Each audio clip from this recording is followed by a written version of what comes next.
Alors, le pétrole nigérien bloqué par le Bénin, ça suscite moult réactions, autant dans le rang des citoyens que celui des élites, des acteurs politiques et tout. On vous a lu sur la question, une posture plutôt adoucie qui surprend quand même beaucoup de personnes vu vos positions antérieures par rapport au régime de M. Patrice Talon. Et moi, j'ai bien envie de vous poser la question de savoir, est-ce que c'est parce que vous êtes rentré au pays qu'on ne voit plus M. Richard Boni-Oro prendre des positions quand même très raisonnées? Parce que sur la crise Bénin-Niger, il y a peu d'élites qui donnent raison au régime, enfin, à la décision de M. Patrice Talon. Est-ce que c'est parce que vous êtes en train de faire du rentre-dedans au pouvoir en place? Vous savez, d'abord, merci pour la question. Je ris parce que la question est très amusante. Elle est très amusante dans ce sens que j'ai lu pas mal de commentaires là-dessus sur les réseaux sociaux, pas mal de personnes, des personnes généralement perclues dans des forums WhatsApp qui, qui me prennent pour sujet pour enlever leur ennui. Mais en réalité, la question de, je ne sais pas comment vous appelez ça, rendre dedans ou machin, n'est pas à l'ordre du jour. Elle n'est pas à l'ordre du jour. Vous savez, moi, je suis quelqu'un qui ne prend pas de décisions mal avisées.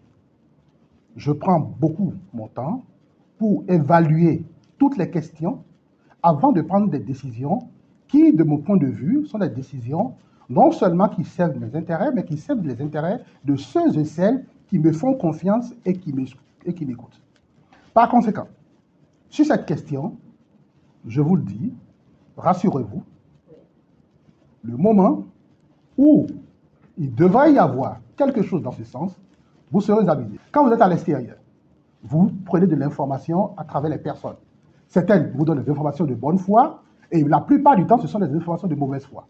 J'ai décidé de rentrer pour aller faire face aux populations moi-même, prendre leur pouls et prendre ma décision sur la base de ce que j'aurais observé moi-même. Alors, si demain matin, je décide d'aller avec un camp ou l'autre, ce serait ma décision et elle sera prise au moment opportun. Sur la question du Niger, vous dites, plusieurs personnes ont fait des déclarations sur le sujet. Et vous dites, mais moi, j'ai décidé de soutenir la décision du gouvernement. Oui, je l'ai fait. Je ne l'ai pas soutenu. Patrice Talon, j'ai soutenu une décision qui, de mon point de vue, vient résoudre quand même une crise. Pourquoi est-ce qu'il a soutenu cette décision? Vous savez, il y a la façon dont plusieurs personnes voient la question économique du pays, puis il y a la façon dont, et je l'espère bien, le chef de l'État, M. Patrice Talon, voit les données économiques de notre pays. Je suppose que tous les jours, lui, reçoit les données économiques de notre pays et il connaît l'impact de la fermeture de la frontière nigérienne sur notre économie. En conséquence, il est obligé de tout faire pour résorber cette situation-là. Or, malgré le fait qu'il s'est excusé publiquement, les Nigériens ont continué de garder une dent. Ils ont refusé d'ouvrir leur frontière. Et dans le cadre de ce refus d'ouvrir la frontière, avant, c'était le gouvernement de Patrice Talon et la CEDEAO qui étaient dans l'illégalité parce qu'ils ont fermé unilatéralement la frontière sans aucune décision, comme on appelle, des instances qui gèrent ces genres de crises-là. Alors, aujourd'hui, c'est le Niger qui est dans ce cas-là. C'est le Niger qui a décidé unilatéralement maintenant de maintenir sa frontière fermée. Donc, il y a eu un inversement de la situation. Ce qu'on reprochait entre-temps à la CEDEAO d'être dans l'illégalité, aujourd'hui, c'est le Niger qui le fait, pour des raisons qu'ils ont.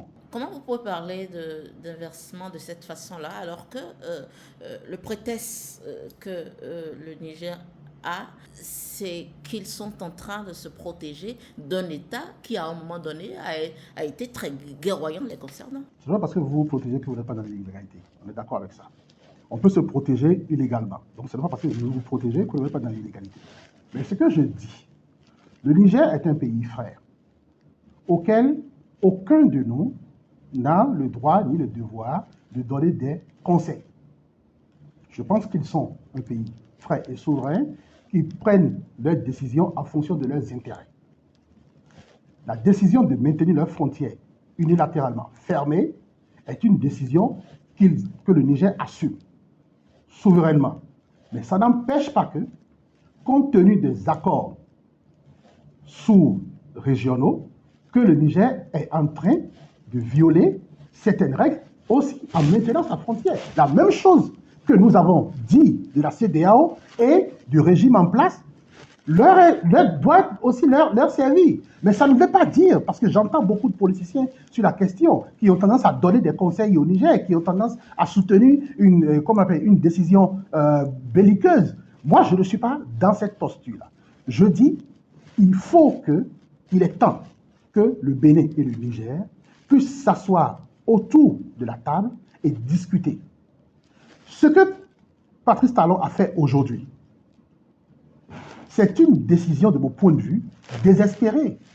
Parce que Patrice Talon est au fait de toutes les données économiques sur notre pays et connaît de ce point de vue l'impact de la fermeture de la frontière du Niger sur notre économie. Il y a des centaines de camions qui sont alignés le long de la frontière, dont certains, les transporteurs sont relativement en faillite, les chauffeurs ont perdu leur emploi, les apprentis chauffeurs, qui sont généralement des jeunes, sont en train de perdre leur emploi, sans compter maintenant les commerçants, dont beaucoup ont des denrées périssables. À une époque où il s'est complètement mépris de cette situation-là.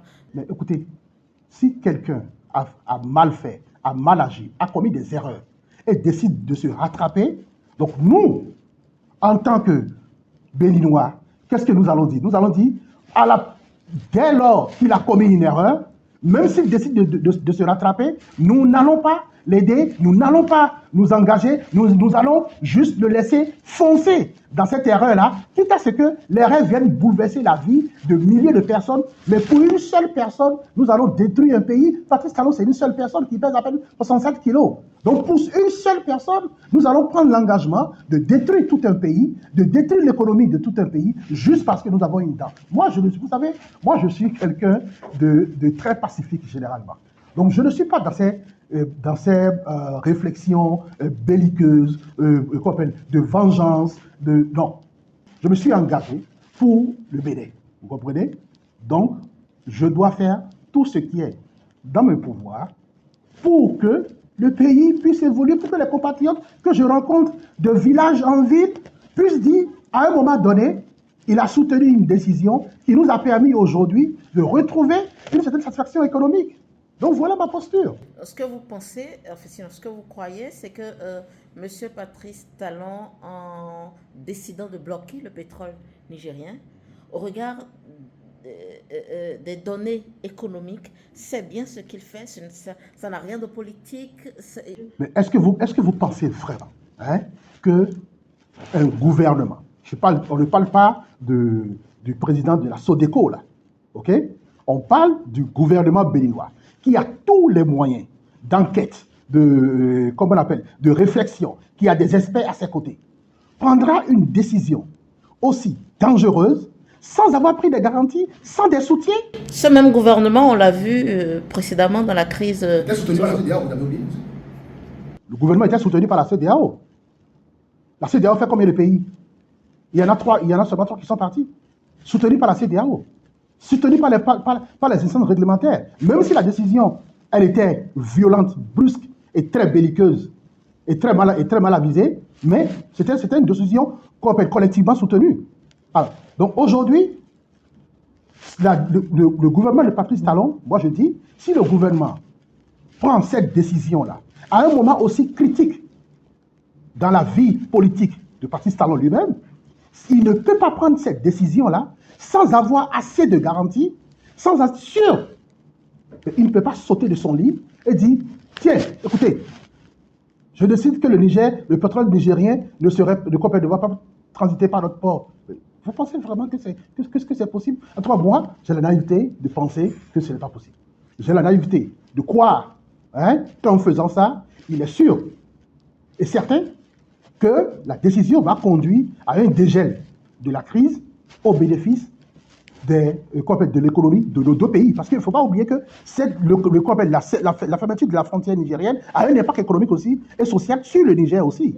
Donc les deux pays, aujourd'hui, sont en train de partager une crise économique et il faut que les deux pays s'asseyent pour trouver une solution.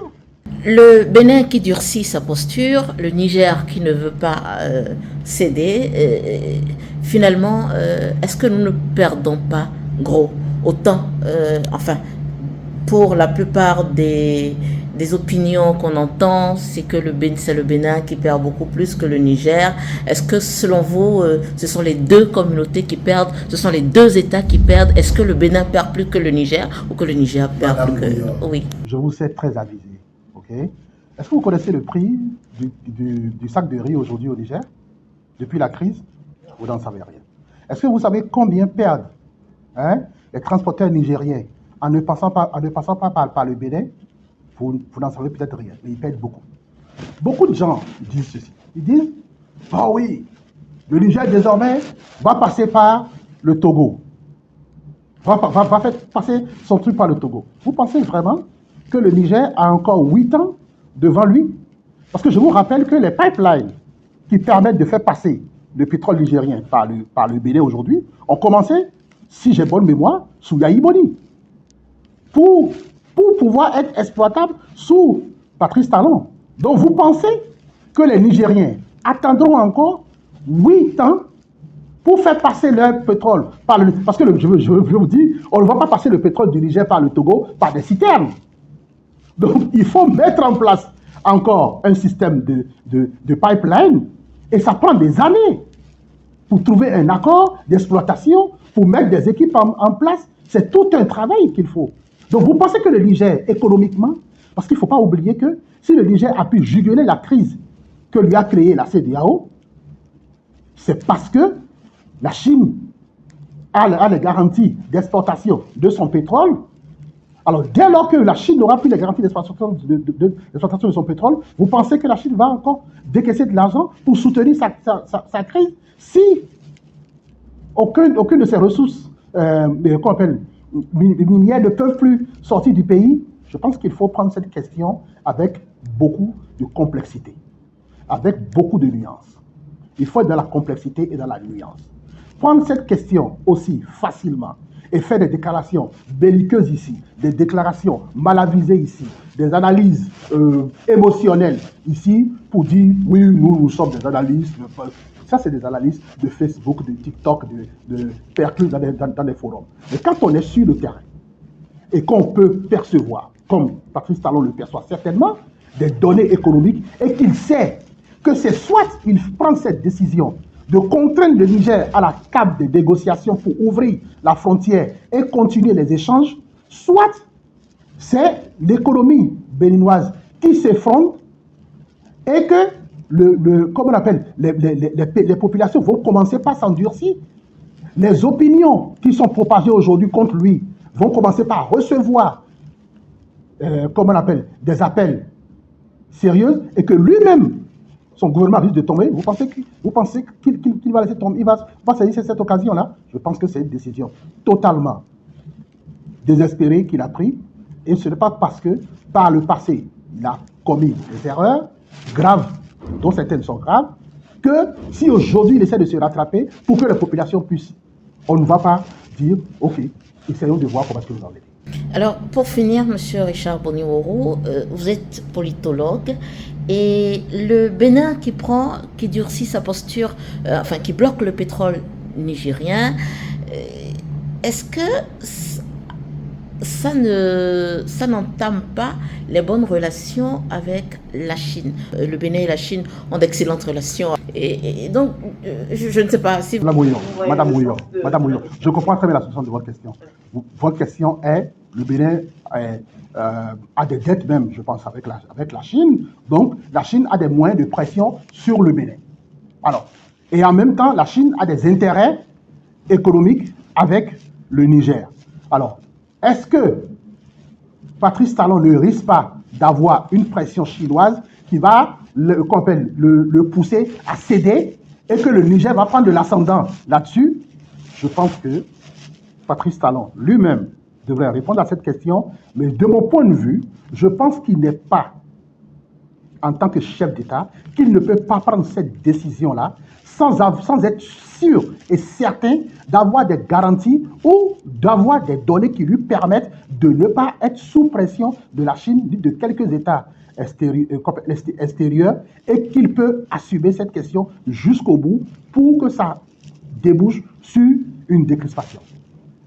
Je suis sûr et certain, parce que c'est un chef d'État, c'est un homme d'État qui a des relations cordiales d'ailleurs avec la Chine. Les partis qui le soutiennent sont allés à l'école du PCC récemment, donc ils ont tissé des liens, non seulement des liens économiques, mais des liens politiques aussi. Alors, ils ont une collaboration directe avec la Chine qui devrait leur permettre de prendre des garanties pour dire la veille, avant de prendre cette décision, écoutez, monsieur les Chinois, moi, je vais prendre telle décision, mais soyez sûrs que elle serait passagère pour que mon économie ne s'effondre pas. Parce que d'un côté, si l'économie se fonde aussi, les Chinois ne peuvent pas être payés si nous sommes endettés. Donc les Chinois ont quelque part intérêt que les deux économies soient bonnes pour que leurs dettes soient payées. S'il n'y a pas de consommation dans les deux pays, comment est-ce qu'on prélève la TVA pour pouvoir payer la dette? Donc je pense que la question n'est pas une question à prendre à la légère, ou ce n'est pas une réflexion de TikTok, c'est une réflexion sérieuse. Ça évoque énormément dans les débats la désormais non-fiabilité du Bénin parce que ne respectant pas un accord commercial. Est-ce que vous pensez que c'est le cas et qu'on devra en partir à l'avenir? Oh, écoutez, je pense qu'il ne reste que 2 petites années à Patrice Talon pour partir. Et je suis certain que cela ne peut pas réellement entamer les accords. Parce que les gens qui font des affaires avec nous, ces gens-là ne viennent pas parce que nous faisons des affaires avec le Niger ou avec la Chine. Ces gens-là viennent parce que nous avons ils ont des intérêts sérieux et imminents dans notre pays. Donc il y a forcément quelque chose chez nous dont les gens ont besoin et ils viendront toujours si nous avons la capacité de leur prouver dans l'avenir que nous sommes fiables et que nous pouvons faire des affaires en toute transparence. Les gens viendront tous les jours.